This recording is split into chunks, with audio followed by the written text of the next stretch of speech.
Sa Olympic tennis, uusad sa susunod na round sina Andy Murray at Serena Williams matapos talunin ang kani-kanilang kalaban sa singles match ng Rio Olympics.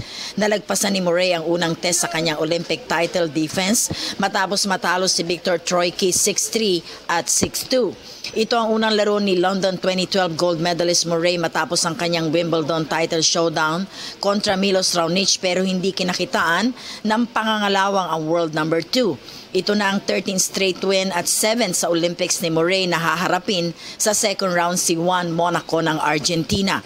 Napigilan naman ni defending gold medalist at world number 1 Serena Williams ang upset matapos talunin si 49th ranked French woman Alice Cornet sa second round ng Olympic Games sa Rio. Bagamat nahirapan, nagawa pa rin ni Williams na makarecover at matalo ang French tennister 7-6 at 6-2 para umusad papalapit sa gold medal. Samantala, kabilang sa mga huge upsets at early exit sa Olympic tennis tournament sina Novak Djokovic, Agnieszka Radwanska, Jo-Wilfried Tsonga, Ana Ivanovic at kapatid niyang si Venus Williams.